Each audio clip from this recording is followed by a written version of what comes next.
What's up, party people? It's Keys Dan with RadioWhat.com, DJLittleRock.com, coming to you live in a living color from the Radio What studios. And this is my podcast, What Makes You Famous?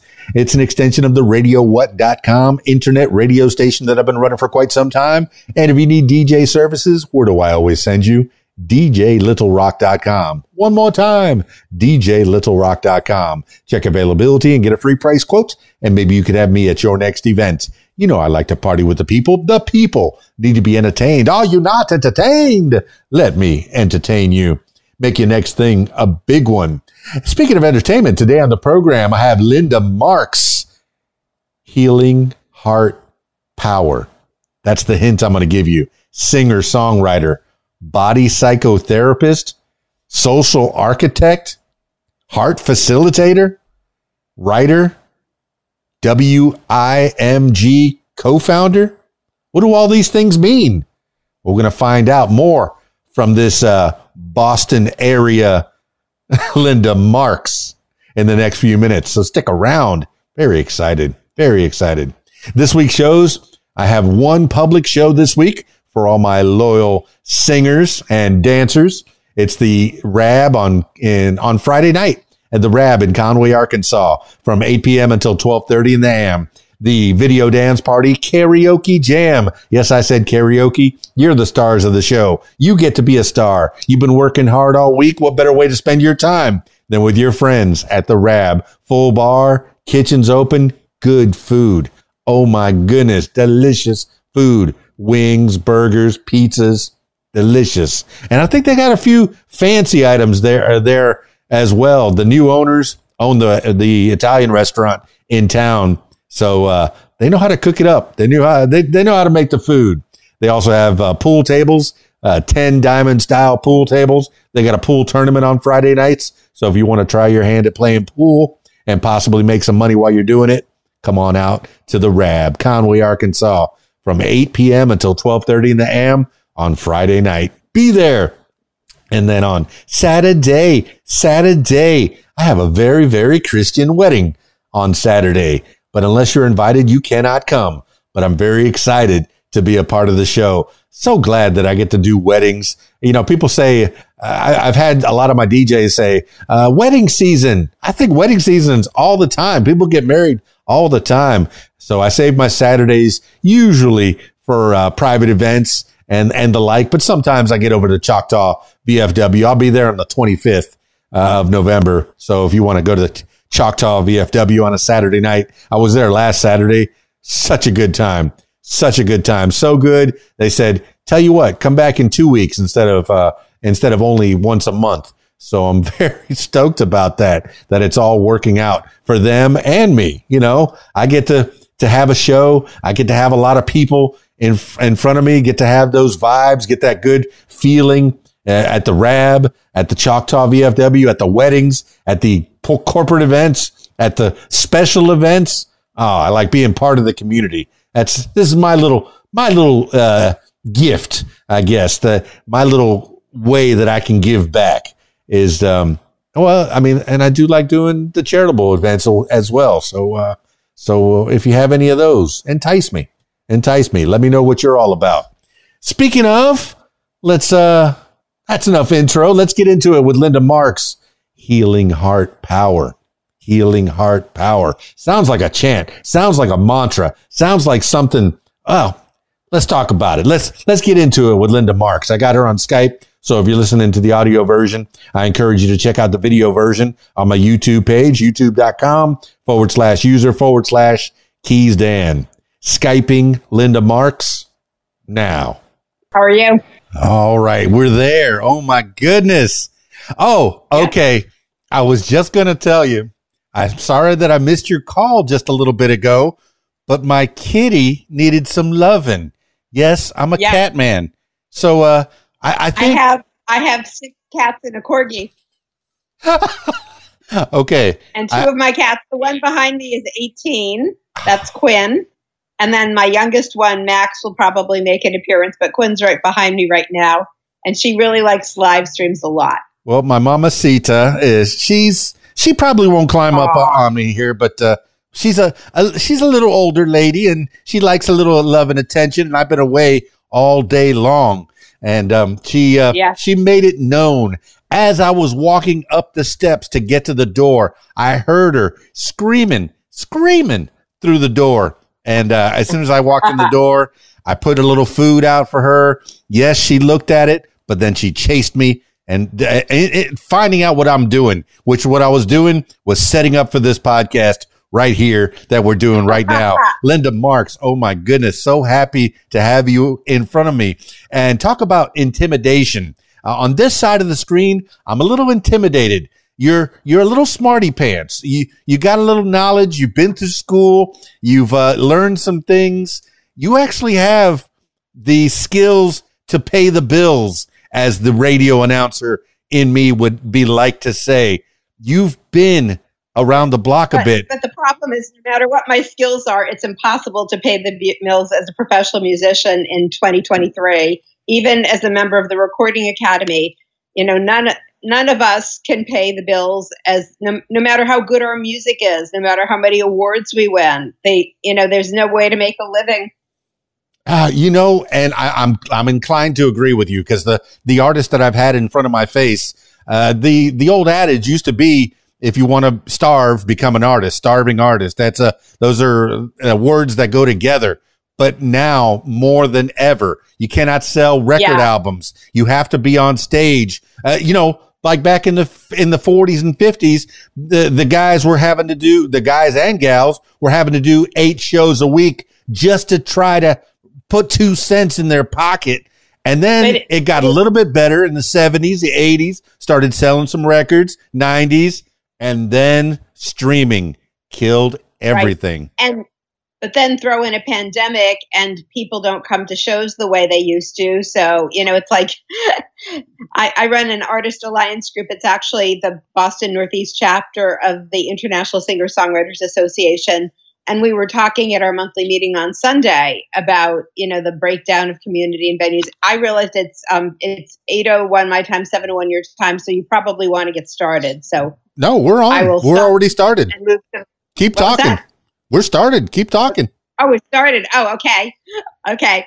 So what was really coming forward is there's been a real breakdown of community since the beginning of the pandemic. And a lot of venues have closed. A lot of community centers aren't there. A lot of people don't want to leave their homes and go to shows. They want to ask, hey, can I watch a podcast, which is good for podcasts? Or, hey, will it be live streamed so that I can just watch it from my home? Or, hey, is it on YouTube so I can watch it at my convenience? So they don't necessarily come out the way they did before the pandemic, even for really amazing shows. And as an artist, I released a really fantastic album at the beginning of this year, which is still on the folk charts 10 months later, or actually 11 months later. We're in November now. It's still on the folk charts 11 months later. And it was in the first round of this year's Grammys. It has 2 songs in the first round of this year's Grammys. There are songs on the album that have won awards. And I didn't do an album release show because what it would cost me to have the top musicians play with me, there's no way I could make it back. So you're okay. What I'm gleaning from that is you're a solo artist. If you wanted to do a live show, you would have to grab a few musicians, somebody that can keep up and learn your songs, of which you have so many very uplifting songs. Oh my goodness. If you just peruse just the YouTube page without even going to the Spotify, which I've seen, you have hit after hit, prayers and teaching children and stopping bullying and please listen, when women are talking, when, oh my goodness, it's just uplifting after uplifting song, and you put your whole heart into it, but you're doing this primarily on your own. And so let's put it this way. Before the pandemic, I collaborated with more people regularly. There was a trio I'd put together with another singer-songwriter who was a guitarist and a violinist, and we were doing some shows. And I actually never intended just to be a solo artist, but that's what's happened. It's like I have a piano right over there, And I've been doing a live stream since March of 2020 every week. And, I'm approaching 200 weeks of live streaming. That, I became the solo artist rather than the person who played with regular collaborators, because that's what happened with the pandemic. And the singer-songwriter, with the guitar, he moved to the West Coast, and the violinist is doing other things now. And so another thing that happened during the pandemic time, the upside of technology, is I can have people from anywhere in the world play on my album, and that's what's happened. In fact, my last handful of albums have been produced by a multi-Grammy winning sound engineer in Philly. I live in the Boston area. I go to Philly to do my vocals, but I have a violinist who's a top one from Tennessee. I have my pedal steel players in Florida. I have my violinist is in Maine. It's like there are more people in other places, and I'm working on a project now that's a global project with people all over the world. So if I want to do a show, there's no way I can have the people who actually collaborated with me on the project there, because I can't fly someone in from Greece and fly someone in even from Tennessee when the show wouldn't even make enough money to pay reasonable fees for people that live locally. Yeah, you've definitely answered my next questions. Were going to be, are you ever going to be able to play with those people live on stage? Because that is where you monetize this thing we call show now. That's the only way you're going to be making money. I know. And that's the complexity, because the upside is I have amazing artists who live all over. And the downside is there's no way I can get them all in one city. I was even trying to see if maybe, since the sound engineer is in Philly and he uses top Philly people, as some of the backbone of my album, and then I bring in my other people from wherever they are. But, in order to even put something together in Philly, I would need to have built the fan base in Philly, which I really haven't done, particularly over a pandemic. So even if I tried to do it, but then I still couldn't bring in the people from Tennessee and Maine and wherever else they're from. So yeah, it's very hard to do that. And I was looking at trying to at least put some of the people together in Boston, if any of them wanted to tour through Boston and have a show as part of it. It's very complicated. I mean, are you well known enough in the Boston area to where you can make some kind of a living? Because some people only go within a 50 to 100 mile radius of where they live and make a decent living. No one in my circuit right now can really do that. The pandemic took the possibility of that away. Even if people play a lot, there's no guarantee there's a lot of money. And if you have to pull your audience isn't going to come see you all that often. Like if I had a really big, say I had an album release show at one of the top clubs, because I've played at all of them, and I had top musicians playing with me and someone wonderful opening for me. Once a year, I could pull my entire fan base and they'd be excited and they'd come out. But if I do something even once a month, forget it. Like I do some amazing shows. I'm trying to think, we're in November. So at the beginning of this month, the first weekend in November, I produced an amazing show that was a benefit concert for two organizations that help domestic violence survivors and their kids. And the organizations are amazing. They actually came to the show. It was at a top Boston venue. It was with an artist alliance group I run called Women in Music Gathering, and amazing music, different genres, a few backup musicians with us. I wrote a song for the show, inspired by and including words of domestic violence survivors. And the song, when I performed it, I had one person from each of the two nonprofits we were benefiting there on the stage with me. It was incredibly poignant. A newspaper is covering the song because they were at the show. However, when the newspaper called me to interview me earlier this week, they were like, we were really disappointed the whole club wasn't sold out. That was an amazing show. It should have been sold out. Yeah, we had half a club of people. And that was good. To have half a club of people is good these days, because lots of people just aren't going. So, I wanted to make sure we raised some money for these good nonprofits, but I can't pull people the way I might have before. I actually did another show at a top venue that was an amazing show in September. I was invited to, it's called Composer Showcase, because I have a deep catalog. I was invited to be a featured composer. I was very honored.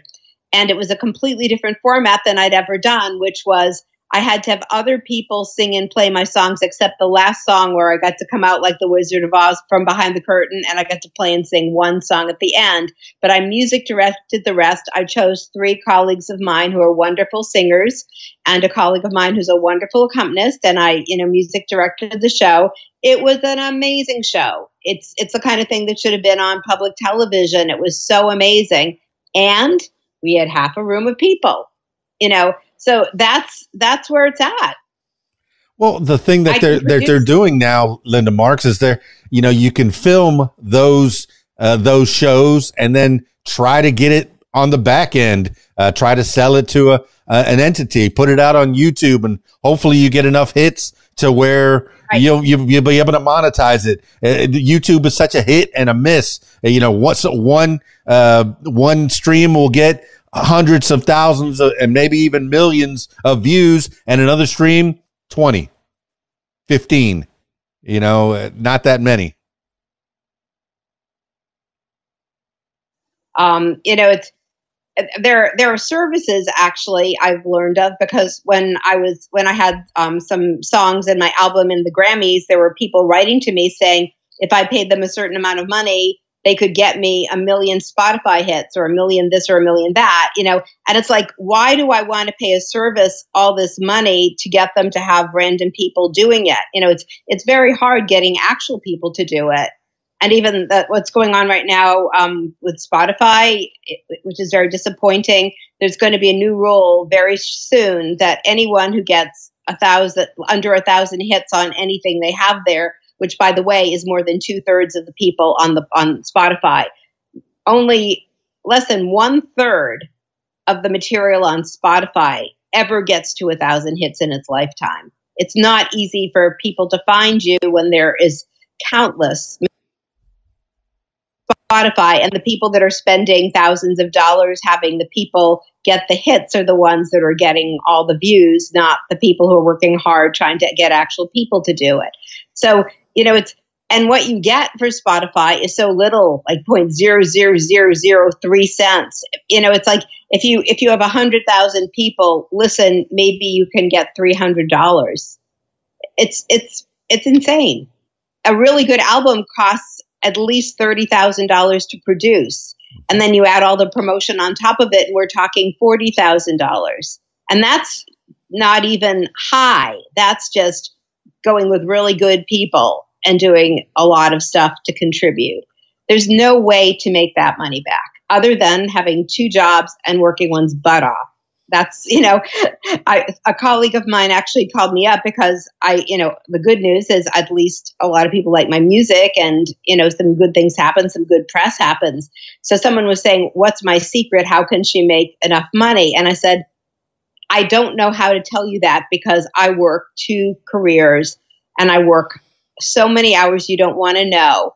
And I live modestly because in order to be a musician, I need a certain amount of bandwidth, but in order to survive, I need to have the other career too. Thank God it's a good career. I help people. I'm a mind-body psychotherapist. It's very related. It's all from the heart, and it's good work.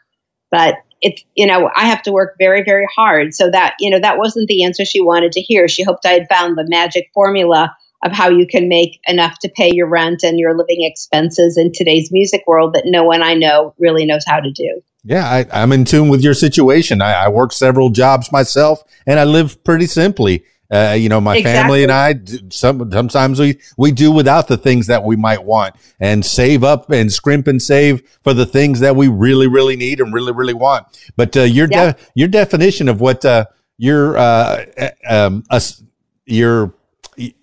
things you said about Spotify is a good definition of capitalism, because the rich get richer. They're promoting the people that maybe don't need that promotion, and they're leaving such, maybe some gems by the wayside. They're leaving money on the table. Exactly. They should be promoting your niche as well. Right. Like, say I have a song that gets 999 streams.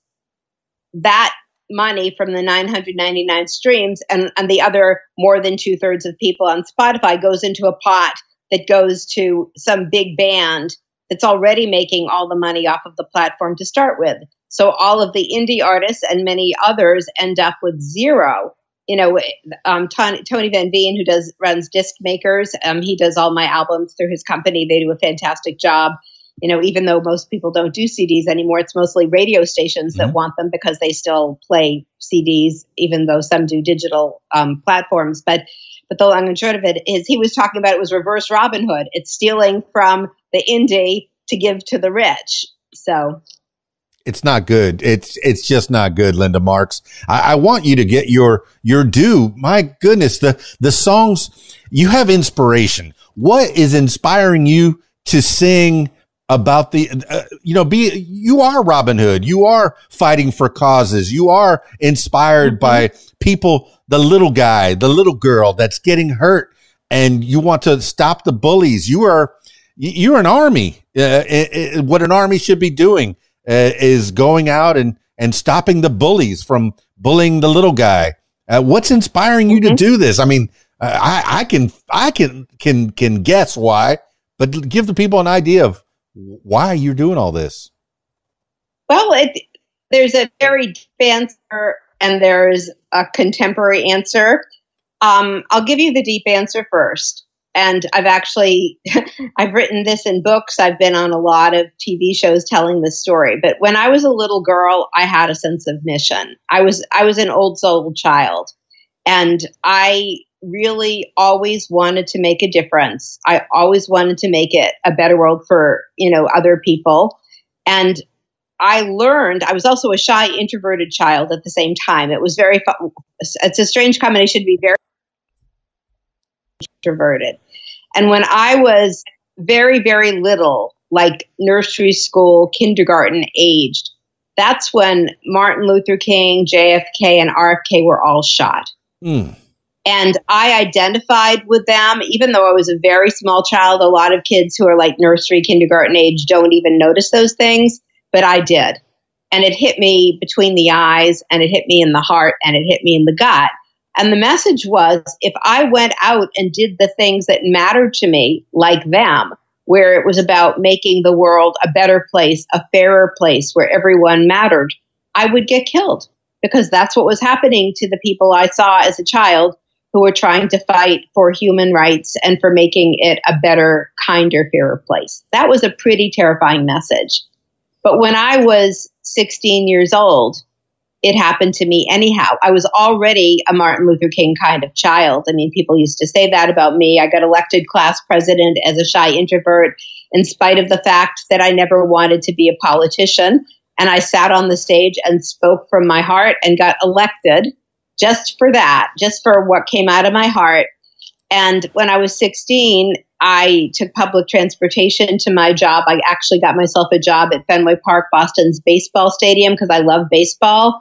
And I managed to talk to a security guard who told me to apply for the concession company because there was nepotism going on and they needed someone who nobody knew, who was a young female, and that was me. So I walk in off the street and there I am, the young female that nobody knows, in the perfect time because they're getting legal action for nepotism. So I got my job there, but I had to take public transportation to get to work. And one night, getting off the T, as I was walking down a street behind an ice cream store where I had my second job, a stranger came out of the shadows and decided he wanted to rape and murder me. And he took my pocketbook strap and wrapped it around my neck and threw me to the ground. And I was a tennis player. I thought I was strong until someone who was 6'2" or 3 and raging wanted to kill me. And then no matter how strong I was as a 5'7" kid, forget it. So I tried to talk my way out of it. I tried to fight my way out of it. It only pissed him off. And he dragged my butt by the neck with the strap through some bushes into an alley where he started to beat me. And I realized I could not get it out of it alive with what I knew. So I turned it over to the God I was never raised to believe in. And when I was a child, I used to say God and dog are the same. God is a dog. Dog is God spelled backwards and vice versa, which was not the worst definition because cats and dogs have always been my kind, even as my 18-year-old is over there. But anyhow, I turned it over to the God I was never raised to believe in. And I said to God, I want to live. And having always had a fear of my mission, having always been on a life-death boundary as a child because of the background I came from, which was not a very pleasant one, and having been a pioneer anorexic when I was 13, when I learned the danger of letting the mind control the body and the importance of letting the body inform the mind so that I could live, I said to God, I want to live. And a little voice came back to me and said, then you need to commit to your mission. And I said to God, I commit. And a little voice then came through my heart that said to forgive the man who was beating me up and wanted to kill me. And so without using my brain to analyze what these words meant, since the words were to forgive him, I opened my mouth, spoke from my heart. I said, I forgive you. And he burst into tears and stopped beating me.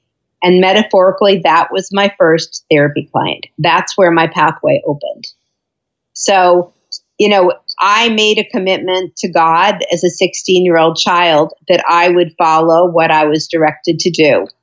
And what I've been directed to do my entire life is look for ways to heal, look for ways to build bridges, to build community, to bring people together. And I've done it in many forms, founding organizations, running artist alliance groups, innovating a form of body psychotherapy, writing books, speaking and teaching in Europe and this country at one time. But the deepest way to build bridges and a language that bridges all divides is music.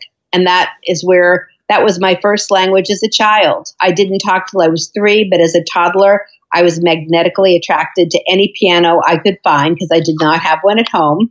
And I'd start writing music as soon as I put my hands on the piano. So the long and short of it is the inspiration comes from my soul. It comes from my purpose for being alive on this earth. And I've had it ever since I was born. Well, the song lyric that I had in my head was, I just prayed to a God that I don't believe in. And the other is the saying, there are no atheists in a foxhole. Listening to your songs, watching your videos, I was wondering if you had firsthand knowledge, and I was hoping that you did not have firsthand knowledge, but you have definitely confirmed that you have had firsthand knowledge. And I'm very saddened by that, but I'm glad you made it through this ordeal, and you've taken that to inspire others. That was your first therapy session. You went to school, and I'm going to brag on you. I'm going to say that you went to Yale and did your thing. Oh my, wait, what did I see? You said, it says you went to Yale and MIT. What? To learn your craft, to learn more about how people tick. Wait, how does Yale and MIT, the body psychotherapist, the social architect, the heart facilitator, what does all that mean? When I went to Yale, I went there because I actually got into all the top schools. I was a very hardworking kid. I was very unusual, and I was a leader, and I worked very hard. I also had a lot of trauma. And when I was looking at which school to go to, I was trying to see where I'd get the best undergraduate education, since I could go anywhere. And when I was of age, when I was 17 years old, Yale was the place that people said had the best undergraduate education at the time. The thing that really pulled me, though, was music, because there was a very rich a cappella life. There was a very rich school of music, and that really pulled me. And my degree is in music from Yale as a singer-songwriter. I was unusual. I had no idea, though, that no one was going to be a singer-songwriter, that everyone was classically trained rather than self-taught. I bought my own piano at 13. I bought a guitar at 11 because it was cheaper than buying a piano. And I had a father who spent my entire childhood squishing my deepest passion, saying music is a waste of a good mind, because he was terrified of the inability to make a living. But it's like I had to fight that demon my whole life in order to just be who I am. And I had honors and distinction in music at Yale in spite of the fact that I was self-taught. I co-founded Yale's third women's a cappella singing group when I was a 17-year-old freshman, and it's still there today. I ran a cabaret. It was a cafe. It was called Cafe Calhoun in the Calhoun Residential College Cabaret Room. where I produced music and made gourmet desserts and performed some myself. And I performed in there was a piano in the common room of my residential college, and I was there all the time writing. I had my first duo with a woman who was a freshman like me, and I'd write and arrange, and she could help sing harmonies with me.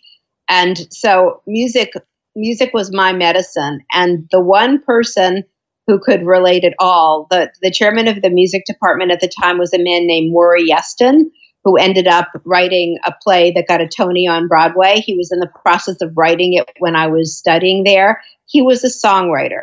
So that was the one songwriter in this classical place where I didn't mind having to write in the style of Mozart or Bach because that's pretty music. But when I had to write atonal music, which I hated, I had my cat walk across the piano, and then I wrote down what my cat walked on and turned it into a piece, because it's the only way I could do that. And my cat got an A. So inspiration from anywhere. And yes, anywhere. The kitten on the keys. Literally. Yeah. Now, you mentioned your dad. I do want to dig into what your dad was doing, because I'm looking out for my kids. I want the best for them. I want them to have some kind of a career that they won't be struggling like I may have. Hopefully I'm doing better than my dad, and hopefully my kids do better than I do. That's all we want for them. But what did your dad want you to do? He didn't know. My dad was a very angry man. I have a new album coming out in January called A Recipe for Hope, but I've written all the songs for the album after that one, which will come out in January of 2025. And that album is called The Silence of the Stars. And my title song, The Silence of the Stars, is all about, I call it, it's a love affair between a little girl and a piano, and my lifelong journey to overcome my father's message, music is a waste of a good mind. My father didn't know what I should be. He couldn't see who I was. He was just afraid of what might happen to me. And that's why he crushed me. And even when I bought my own piano at 13, because there was no way he would get me one, and I worked doing everything a little girl could do, from painting rocks and shoveling snow and mowing lawns, things that girls don't do, I did it because people would pay for it. And I was too young to babysit. You have to be at least 13 to babysit. I earned the money, and in those days there was a Yellow Pages, and I looked up in the Yellow Pages, and I used to watch Roadrunner and Wile E. Coyote, the cartoons, as a child. So I knew about the Acme Company, because that's where Wile E. Coyote bought everything from, the Acme Company. Well, there was an Acme Piano Company, so I decided to have a piano for me, and there was a Rick and Sons upright piano that cost exactly what I'd saved. I needed to arrange to get driven there because I was a 13-year-old kid. I walked downstairs. I told my parents, okay, I've earned the money. I found the piano. Here's where it is. Drive me to the store so I can buy it. Well, using the Acme Company might have been a crapshoot, because some of the inventions that Wile E. Coyote were using, they hardly ever worked in any great capacity at all. That Roadrunner always got away. Yeah. But I'm glad you got your Acme piano. That's fantastic. Yes, I did. And it was really my magic childhood piano. I actually have an album that came out. I forget which year because I have so many albums, but it's called The Piano, and it's a story about the little girl in her piano. But anyhow, The Silence of the Stars, is really talking to my father, who died in 2010. Are you somewhere watching over me in the silence of the stars? And I said, one of the lines is talking about, my piano is my garden now, and its music seeds I grow. If you listened, would you be proud of me? Could you even let me know?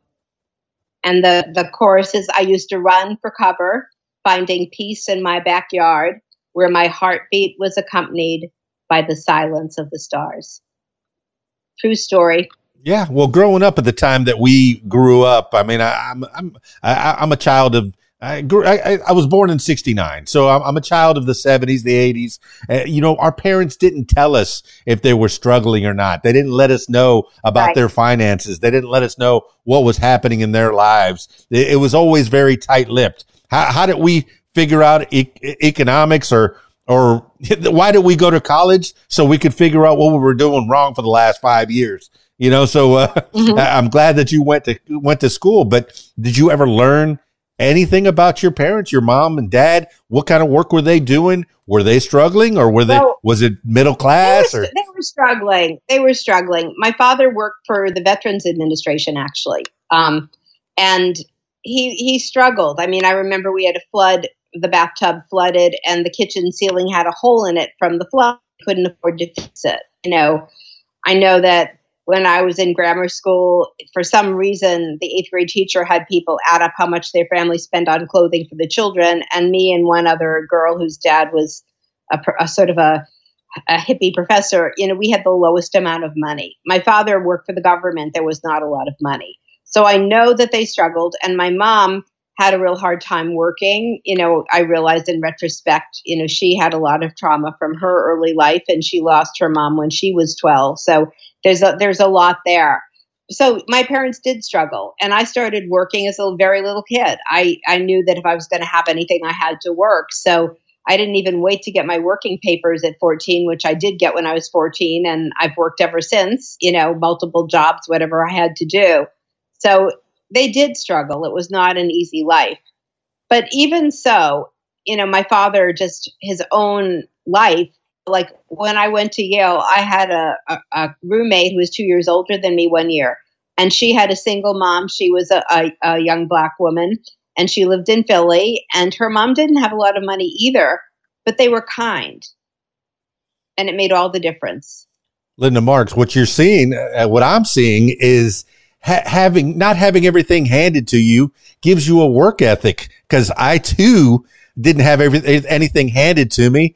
I did have a pretty good Christmases here and there. My brother and I, my stepsister as well. Mm-hmm. But, we didn't get a lot. But if we wanted something, we went out and worked for it. So, yeah, what did I get for my 13th birthday? A job. What did I get for my 14th birthday? Another job. I remember working early in my life, and in high school, working till 1 a.m, scraping cheese off of dishes at the Mexican restaurant.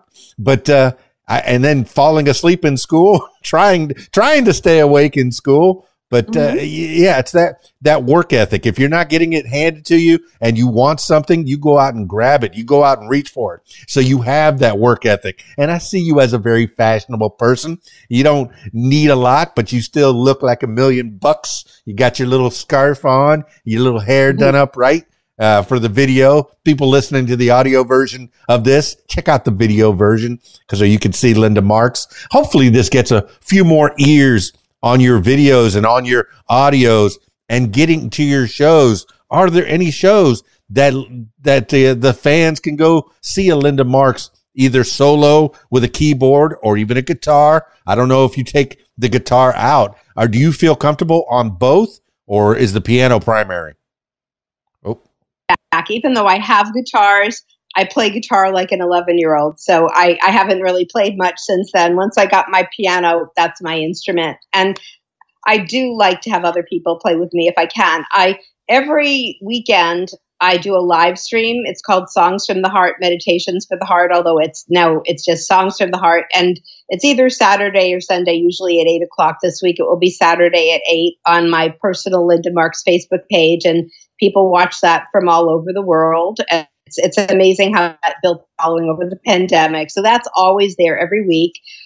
Tomorrow night, I co-curate something called the Loop at the Armory Songwriter Showcase that we used to do it in real life before the pandemic, and then we made it a virtual showcase during the pandemic. And the upside of it is we can have people from anywhere on it. We've had people from other countries, anywhere in the United States. So tomorrow night, it's my turn to host, and there are 3 other wonderful singer-songwriters joining me.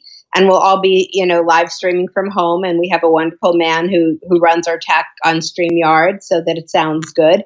So that's tomorrow night. In terms of live shows coming up, I run the International Singer-Songwriter Association Boston Northeast chapter. And we have a very special show coming up on December 10th. It's called Stories to Tell, The Wisdom of Lived Years. All of us are over 50, singer-songwriters over 50. Because there's a way when you're over 50 as a musician, you sort of are irrelevant, but it's sort of ridiculous because I feel like my best work has come. The more years I've lived, the deeper I go.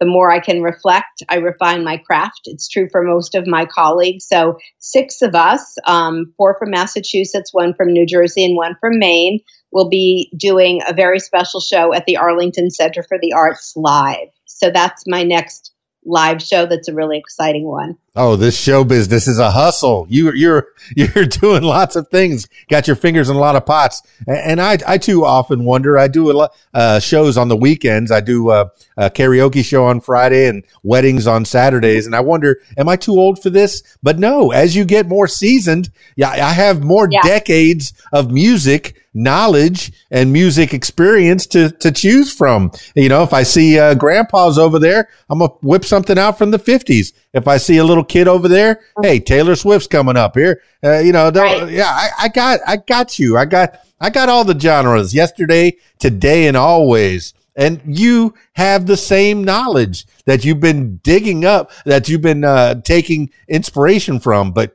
the life inspiration, the life that you've been living, that is where your education meets your road, your street knowledge meets your book knowledge. You put all that together, and you say that you went to Yale for the music. What did you study at MIT?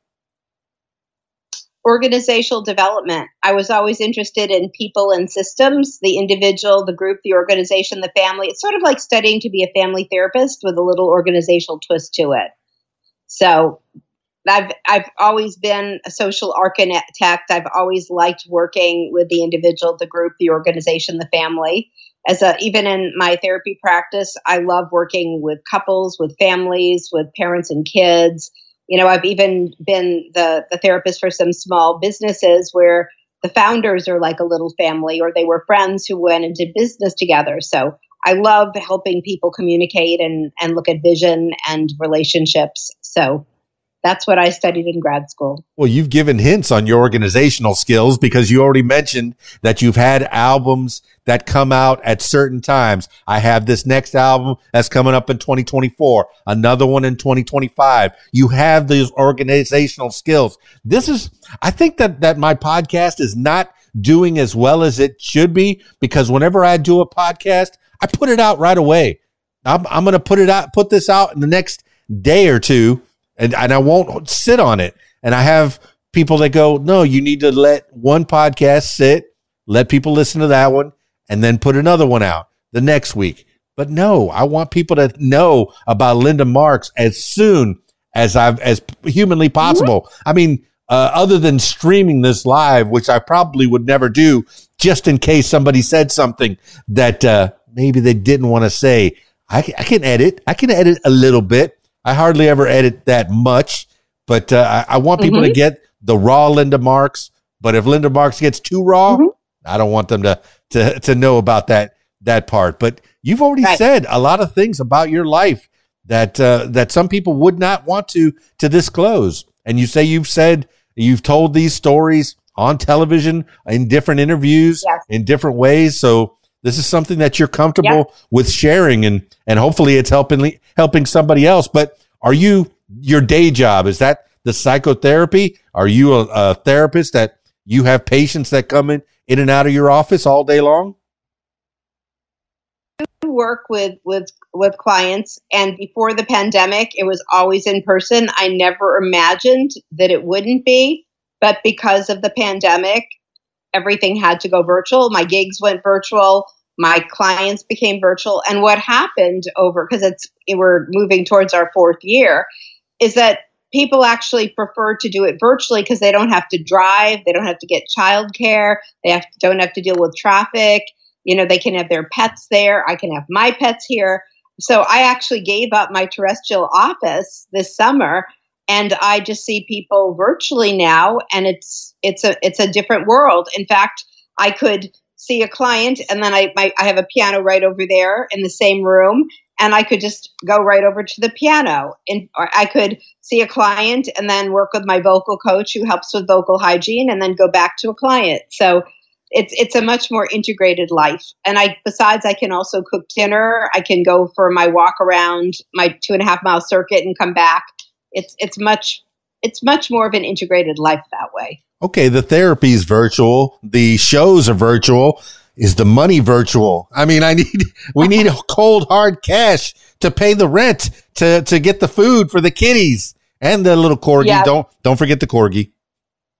Yes, no, absolutely. I work very hard, and I've always felt like if I can make enough, I'm very happy. I didn't become a lawyer. I didn't become a brain surgeon who have much higher salaries. I didn't become a Wall Street banker, which is to me pretty unethical. Everything I've chosen to do is about service and touching people and making a difference. And I'm very grateful that I've been able to have what I need to do that. So you don't see any clients at all in person ever? Not now. I've been a therapist for a very long time, and I never imagined that would be the case. But that I don't have a terrestrial office anymore. I gave it up. Yeah, me too. I have everything. A corner of my home is my radio station, my podcast station. So I don't have to have a terrestrial. Another office. I used to rent an office downtown, exactly, where people would come and do the shows. But now everything's virtual. Exactly. That's our world has become that way, and there are a lot of it. I mean, there are times I would like to see people. Actually, I do see one client in person. I work with an 88-year-old woman, and I've worked with her for probably 30 years. It's quite a privilege, and I've worked with her family. And every other weekend, I go to her house to help her. So I do see her in person still. But other people, no. I have one client who actually lives in Washington, D.C. That's another thing that's really cool about the virtual, that my clients don't have to live close enough to drive to me. They can live anywhere in the world. And I've had clients in all kinds of countries, not just Europe countries either, some more exotic countries. And I can work with them because when all you have to do is get on like this on Skype or Zoom, and you just coordinate what time it is with them and with here. But there was one client who was in DC who really wanted to do a live session when she came to DC, and it was to Boston, and it was right before I gave up my office, and we did it, and it was cool. It was really nice meeting her. So, and actually, I had two clients when I did the show in September. Some of my clients know I'm also a professional musician, and two of them actually came to the show live.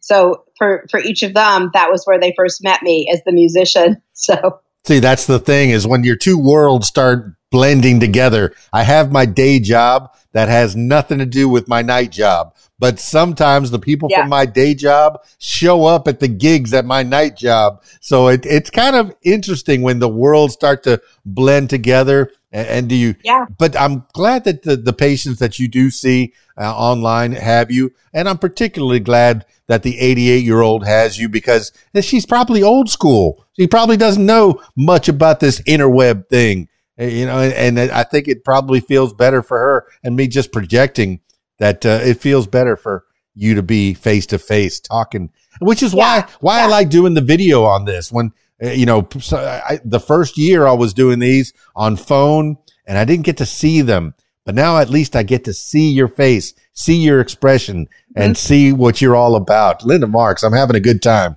Thank you for having me. Yeah. Well, okay. I put Healing Heart Power. You have two websites, one that's devoted to LindaMarksMusic.com, and that is primarily the music website, and then the HealingHeartPower.com. Now, having those two websites, are you in charge of building both of those websites and keeping them relevant? And when people go to each one of those websites, what are they going to find? What do you want them to take from them? Mm-hmm. My primary website is the Linda Marks Music, and that's the one that I do more to keep up, because that's where sort of my depth of my heart and my creativity is. The Healing Heart Power is more encyclopedic. It's like the old school website that has articles I wrote forever ago and things I did forever ago that are just as relevant today as they were then. But I don't think I've done a thing to update it in a very long time.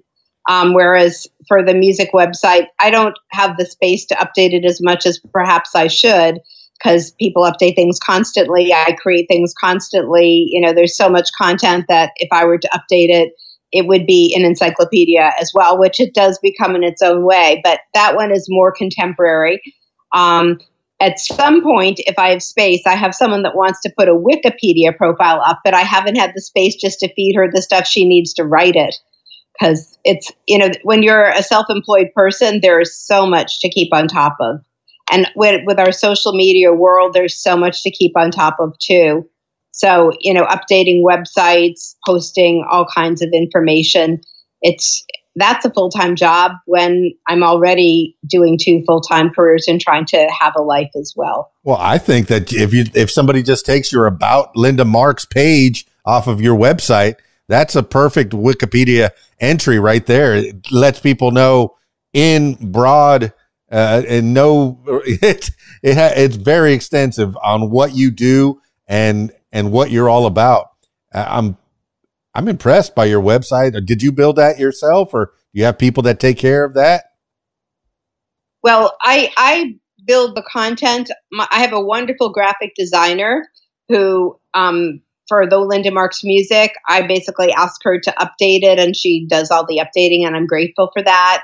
She also designs a lot of my show posters, which I'm grateful for. For example, the Women in Music Gathering show poster, which I can't even remember if I put it on the website or not, was beautiful. And there's a beautiful poster for the Arlington Center for the Arts, the Stories to Tell, the Wisdom of Lived Years poster that she did. So she helps a lot with my poster design, and she can work the code on the website to put stuff on when I give it to her, but I have to write the content and give her the content.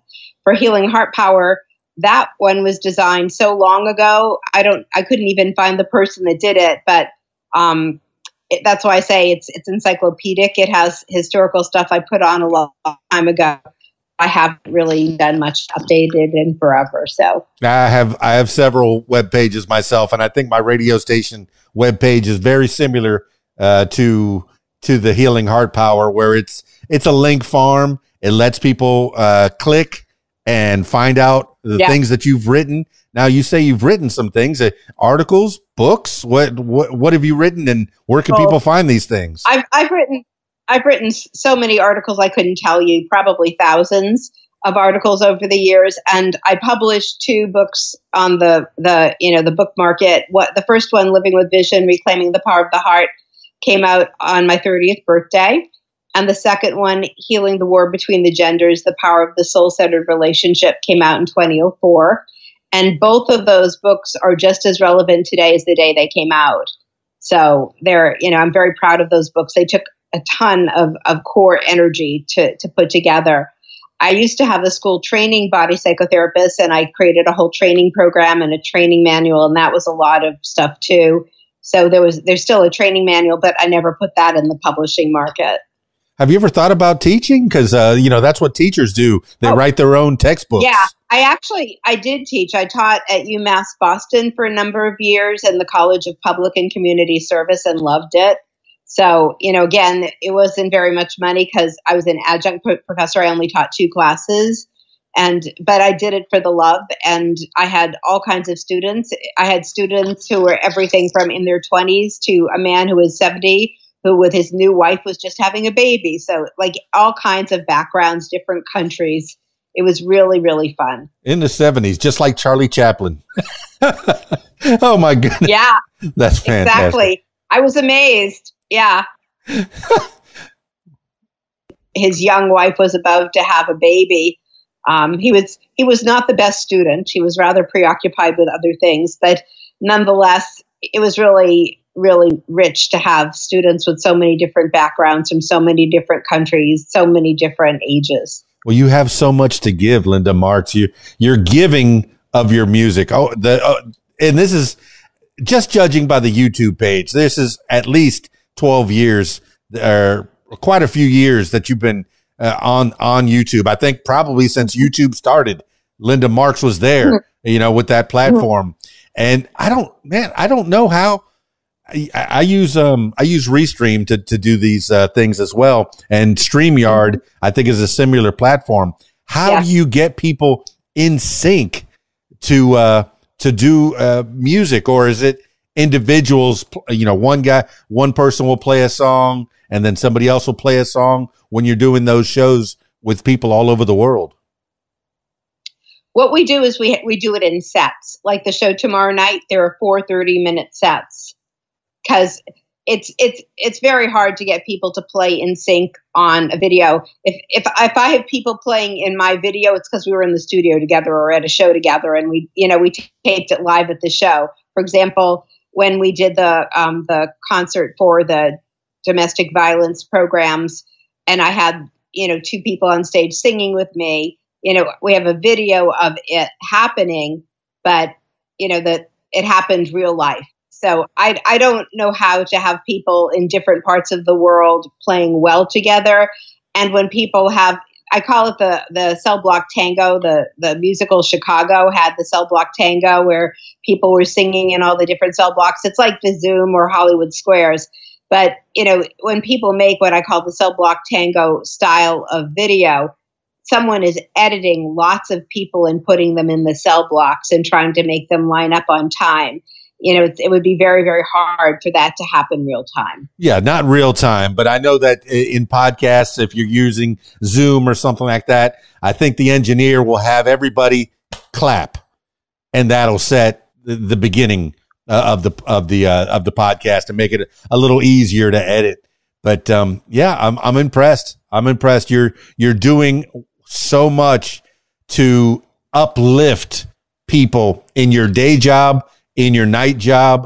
Mm-hmm. And I want you to keep doing it. I mean, what's on the horizon, for you? I know you have a show that's coming up in December. I'm very excited about that. Mm-hmm. And it's nice that you're being recognized. You're not only doing these amazing songs that about different situations, but you're also getting recognized. Mm-hmm. You have Best Alternative Song for Ghosts, and then the WSA, the World Songwriting Awards, is giving you awards, accolades. It's nice to do these things and put them out into the ether, but it's nice to have people give you feedback and let you know that you're doing a good job, because then you want to keep going. How's your fan base? No, it's. I mean, in terms of fan base, it's very nice because some people have been following me for many years, and actually through my live stream, I've met a lot of people, which is really meaningful as well.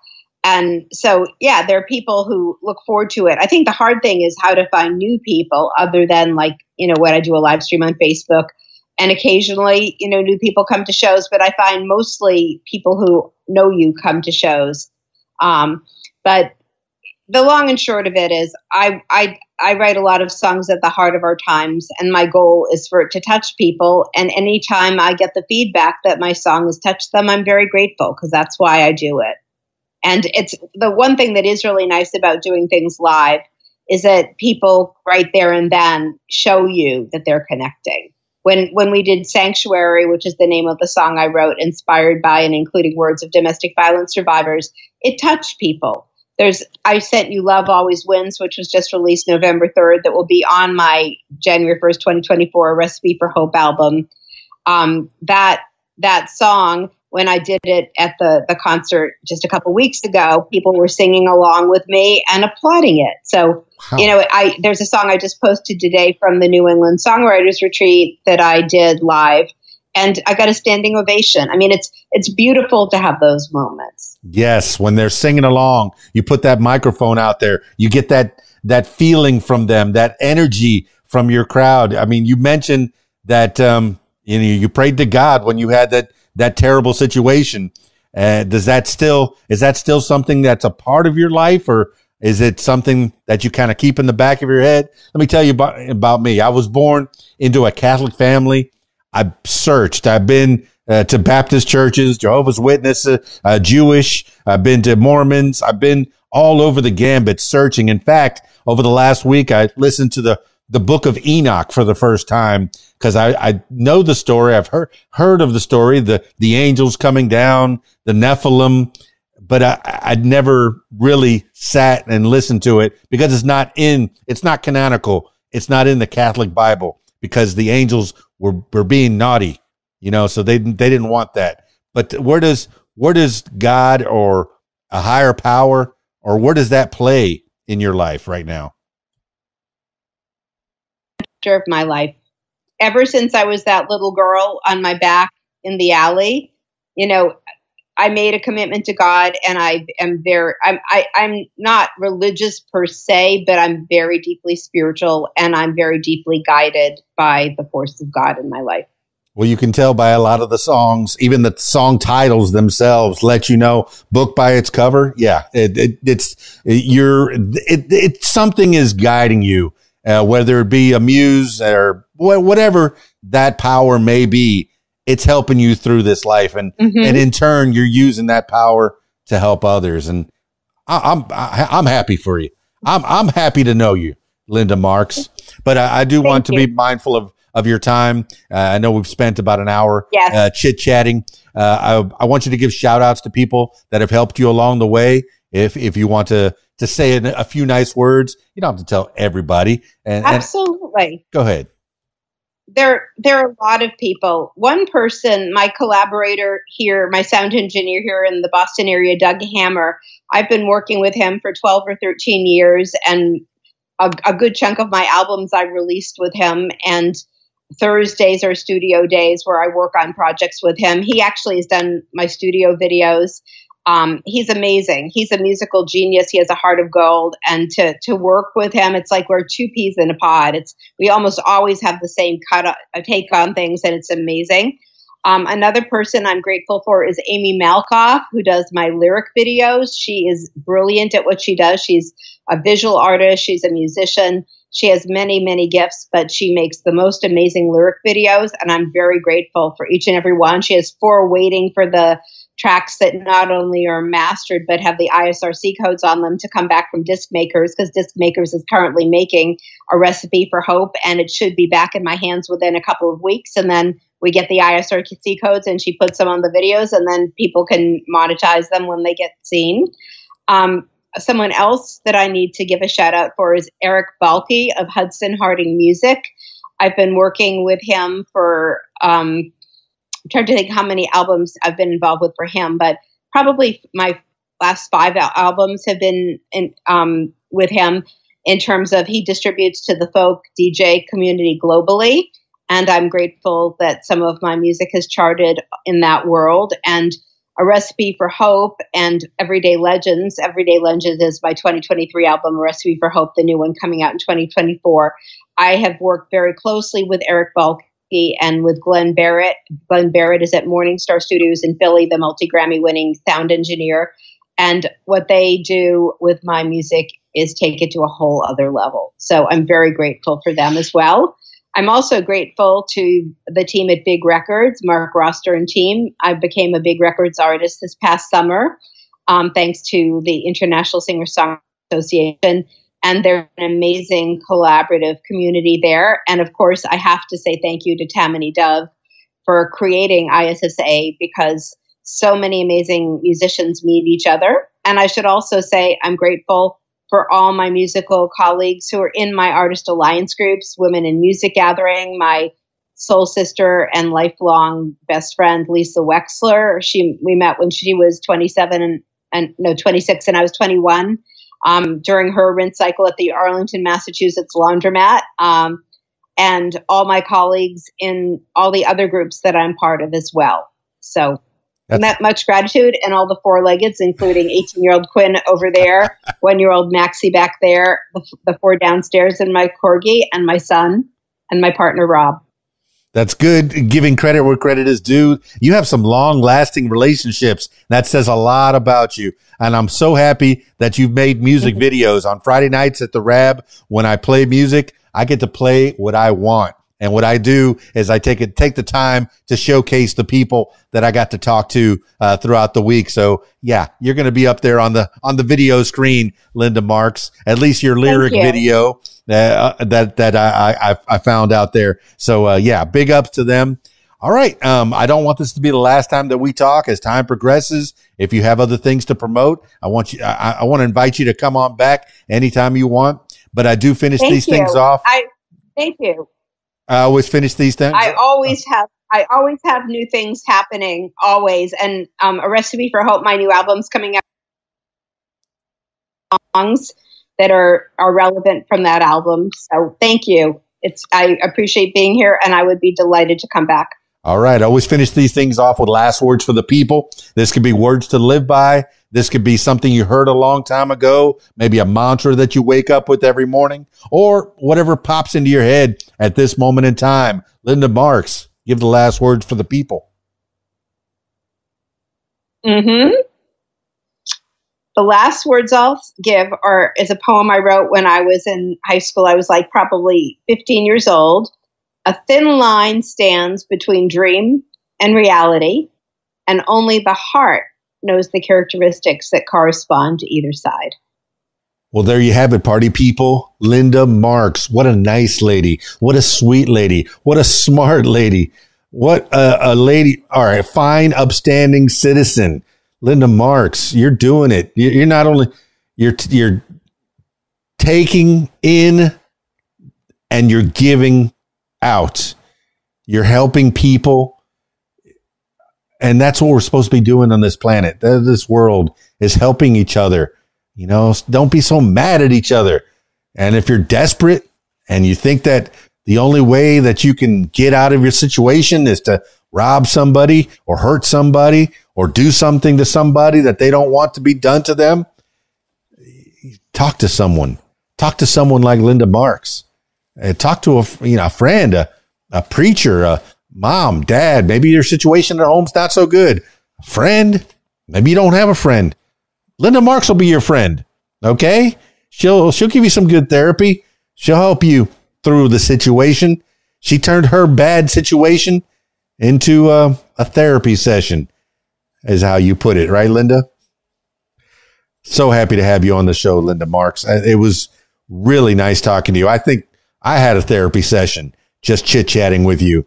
I hope I don't get charged too much for that one, but I hope a lot more ears get onto your YouTube page, your Spotify. The links are in the show notes. Make sure that you also go to the main website is the lindamarksmusic.com. That's the place you really ought to go. But if you want to have a little bit more knowledge about what Linda Marks does, check out the healingheartpower.com. It's a link farm of thoughts and notes and a newsletter that she's been putting out. I mean, it stopped in 2018, but I'm sure there's relevance now. You get an idea and you put it down into words, into song, and you share those ideas. That's a superpower. That's a power you have, Linda Marks. Thanks for being on the What Makes You Famous podcast. I'm going to start getting teary-eyed. I appreciate you so much. That's it for this edition of What Makes You Famous. Now, if you, my loyal listener, if you'd like to tell your story, I encourage you to give me a call, 501-470-6386. Let me say that again, 501-470-6386, or email keysdan@aol.com. That's it for me. It's keysdan, radiowhat.com, djlittlerock.com. Peace. I'm out of here.